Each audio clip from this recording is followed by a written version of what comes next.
I remained still in the golden light of a rooftop party, the sound of wine glasses clinking growing distant as my siblings' remarks cut through the atmosphere like a broken fragment. He's an embarrassment. My pulse raced, a rhythm of fury. For ages, I'd channeled vast sums into their ideal existences, supporting their ambitions while they ridiculed mine as an immature pursuit. That evening, beneath a sky without stars in the urban expanse, I vowed to allow their realm to fall apart. And I upheld that vow.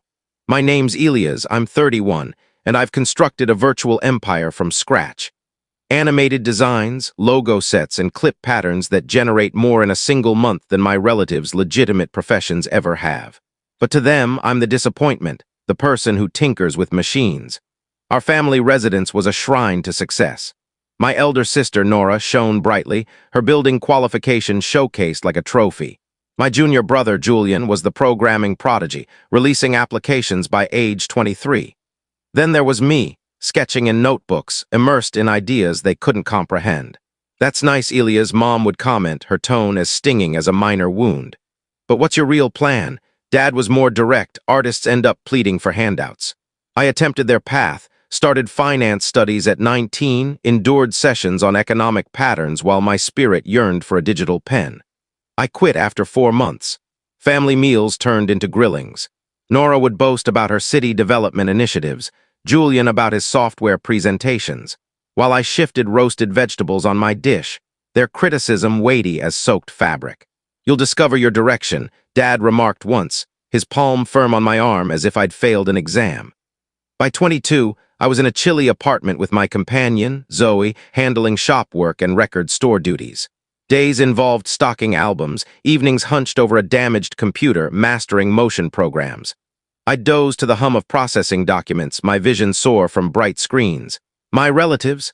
They didn't inquire. When I departed the house, Mom cried as if I'd rejected her. Nora claimed I was wasting my potential. Julian simply sneered. It was during a family outing, the aroma of barbecue dense, when I spotted Mom's fresh accessory, a metallic loop that sparkled against her faded top. "Where did that originate?" I questioned. She recoiled, mumbled about a discount, and looked away. Later, I overheard her murmuring to Nora, "Don't inform Elias we're struggling financially. He wouldn't get it." Struggling? Their lifestyles appeared flawless, immaculate. But something bothered me like a thorn beneath the surface. In 2021, I posted my initial online item, a collection of dynamic word effects for $7. One purchase that month, Mom grinned mockingly when I brought it up. $7, that's transit money, Elias. But I persisted, conquered marketplaces, studied patterns, invested every alert moment into production. By 2022, I was making $5,000 monthly with visual effects, identity bundles, animated visuals. By 2023, it reached $18,000. I left the shop job, relocated to a modern city center unit with Zoe, acquired premium modification equipment. My relatives didn't observe, or so I assumed. Then Dad phoned, his voice slick. "Elias, the library's facing issues. Can you lend $3,000, just until the following period?" His antique volume store, his fixation, was deteriorating. I transferred the funds. "He's my father." A month afterward, Nora required $1,500 for seminar costs. Julian sought $900 for housing. Mom requested $1,200 for her fitness center's fresh pads. I provided it all, believing kin support each other, but they never discussed my efforts. At a local grill event, Mom informed folks I fooled around digitally. Fooled around, like I was drawing basic shapes. Then I realized it. They were failing and my funds were their support structure. But that was merely the start. The requests continued. Dad's $3,000 grew to $7,000, then $12,000. Nora needed $2,500 for a customer proposal. Julian wanted $1,800 for an innovation fair. Mom's center was perpetually one session from earnings, yet she required $3,500 for lease, gear, promotions. I recorded every amount in a document, $53,000 over 2 years, not a penny repaid. I wasn't bothered initially. My venture was soaring. Animation models, visual tutorials, a modest design firm. I felt accomplished, but kin assemblies were a gradual drain. At a holiday meal, Nora chatted about her tower concepts while I remained quiet. My $18,000 monthly domain brushed off as Elias' minor hobby. Julian jabbed, never penetrated the tech hub. Mom agreed, her gaze dodging mine. The strain tightened like a coil. Zoe noticed it as well. "They're exhausting you," she mentioned one evening, her tone soft above the buzz of our urban panorama. "And they're humiliated by you." I dismissed it, but her statements lingered like humid mist. Then arrived Nora's advancement celebration. I dispatched $7,000 for the elevated location, $2,000 for food service. I figured it'd be an evening of festivity. I was mistaken. The gathering was vibrant, urban illuminations extending beneath, a music selector playing chill tracks, Nora glowing in an outfit I'd assisted finance.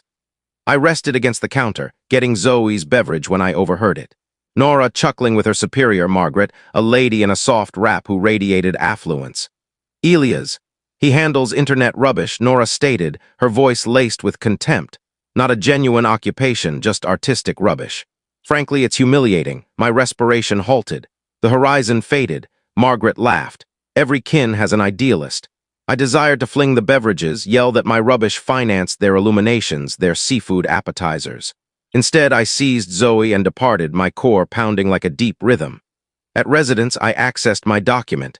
$53,000. $53,000 to a kin that belittled me. I closed my device firmly. No further. The following day, Dad messaged, "Require $5,000 for store stock.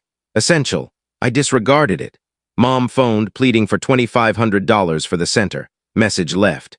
Julian forwarded a transfer plea for $1,200. Restricted. Weeks of quietude felt like discarding a burdensome layer. Then Nora contacted. "Elias, I need $900 for a job event attire. Please, it's pressing." A chuckle icy as metal. "Pressing. Like how you informed Margaret I'm an embarrassment. I've provided you $53,000, Nora. Covered your celebration, your existence, while you derided me. I overheard you, quiet. Then you caught that, every phrase. My rubbish surpasses your blueprints. Dad's volumes, Mom's fitness, Julian's apps. I sustained you and you chuckled. Elias, I didn't intend. You intended it. You all did. Kin doesn't humiliate kin." I ended the call. The consequences were rapid. Mom's center shut down. She accepted employment at a fitness facility, wiping pads rather than instructing.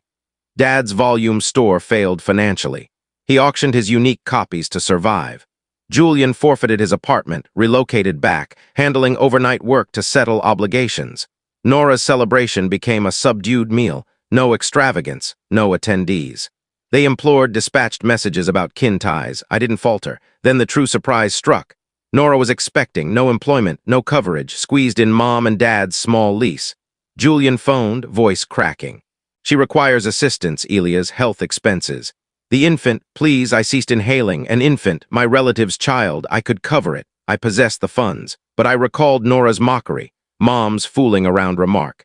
Dad's artists plead repetition. They'd never appreciated me. They'd accept the money and still label my efforts garbage. "No," I replied, "she's not my duty. You all instructed me that. I'm not merciless." I walk restlessly at night, pondering if I'm overly harsh. I could have rescued them. Dad's store, Mom's aspiration, Nora's tomorrow, but funds don't repair disdain. They opted to mock me while accepting my achievements. Now they're discovering what I did at 22. Penniless and isolated, respect surpasses money. I'm creating an existence with Zoe, considering a seaside home, organizing a tomorrow. They're reconstructing also, without me. Perhaps we'll converse one day as peers. For now,